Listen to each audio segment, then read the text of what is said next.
আজ আমি বাড়িতে নিজের হাতে বানালাম ভুট্টার কাবাব। সহজ কিছু উপকরণ, কিন্তু তার ভিতরে মিশে আছে অনেকটাই ভালোবাসা আর যত্ন। বাইরে হালকা ক্রিস্পি এবং ভিতর থেকে অনেকটাই নরম। রোজকার জীবনের ব্যস্ততার মাঝে এমন ছোট ছোট রান্নার মুহূর্তটাই তো মনে করিয়ে দেয় নিজের হাতে বানানো খাবারের আনন্দটাই আলাদা, তাই কি না? তো হ্যালো ফ্যামিলির সবাই, তোমরা কেমন আছো? আশা করছি তোমরা সবাই ভালো আছো। তো আমার আরেকটা নতুন ভিডিওতে তোমাদের অনেক অনেক ওয়েলকাম। তো আমি বানাচ্ছি ভুট্টার কাবাব। প্রথমে ভুট্টাগুলো আমি দানাগুলো খুলে নেব। খুলে নিয়ে আমি এটা অল্প রোদে শুকাতে দেব, 2-3 ঘন্টার মতন রোদে রেখে দেব। তো জলটা অল্প শুকিয়ে যায়, নাহলে ভুট্টার ভিতর অনেক জল থাকে। আর মিক্সিতে আমি পালস মোডে আমি মিক্সিটা চালিয়ে নিয়েছিলাম, তো দেখতেই পাচ্ছ এরকম হয়েছে। আর এখন এটাতে আমি ধনেপাতা দিয়ে দেব কুচি, আর পেঁয়াজ কুচি, কাঁচা লঙ্কা কুচি, একটুখানি হলুদের গুঁড়ো দিচ্ছি, আর কাশ্মীরি লঙ্কার গুঁড়ো একটুখানি দিচ্ছি, আর অল্প জিরার গুঁড়ো দিয়েছি, আর গোলমরিচের গুঁড়ো দিয়েছি এটাতে।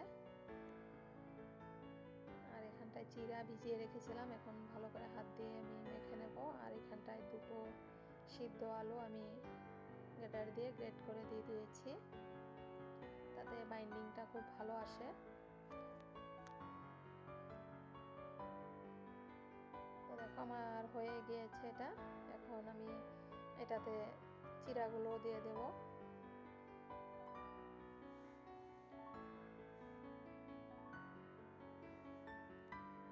চিড়াগুলো ভালো করে দিয়ে এটা আমি হাত দিয়ে ভালো করে আমি মেখে নেব। আর আন্দাজ মতন নুন দিয়ে দিয়েছি এখন।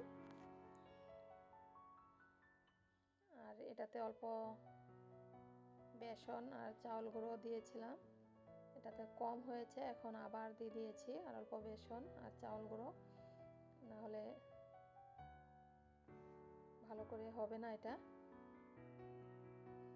ডোটা ভালো করে বানাতে হবে, এটা জল জল থাকলে হবে না এটা। তো আমি এটাকে মেখে 10 মিনিটের জন্য রেস্টে রেখে দেবো, চাউল গুঁড়ো ফুলে যাবে চাউল গুঁড়োটা। এখন হাতে আমি তেল দিয়ে পাতলা পাতলা ভাবে, আমার আইসক্রিম স্টিক ছিল আমার ঘরে, তো দেখতেই পাচ্ছ আমি কিভাবে করছি। আমি ললিপপের মতন শেপ দিয়ে নিয়েছি। তোমাদের কাছে যদি আইসক্রিম স্টিকটা না থাকে, এভাবে গোল গোল করেও বানাতে পারবে তোমরা, চপের মতো। এখন আমি সবগুলো দেখো আমি বানিয়ে নেব, বাকিটুকু পরে করব আমি। এখন গ্যাসের ফ্লেমটা একদম হাই করে আমি তেলটা খুব গরম করে আমি কাবাবগুলো দিয়ে দেব। তারপর গ্যাসের ফ্লেমটা আমি মিডিয়াম করে দেব, যাতে ভিতর থেকেও হয়ে যায়, না হলে ভিতর থেকে কাঁচাটা থেকে যাবে, ভালো লাগবে না।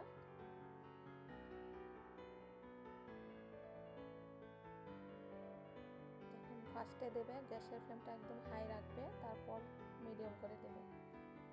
তো দেখো আমার হয়ে গিয়েছে, লালচে লালচে করে ভেজে নিয়েছি, এখন আবার ভেজে নেব। আর তোমরা কে কোথায় থেকে আমার ভিডিওগুলো দেখছো কমেন্টে জানিও। তাহলে এখনকার মতন আসি, সবাই ভালো থেকো, সুস্থ থেকো।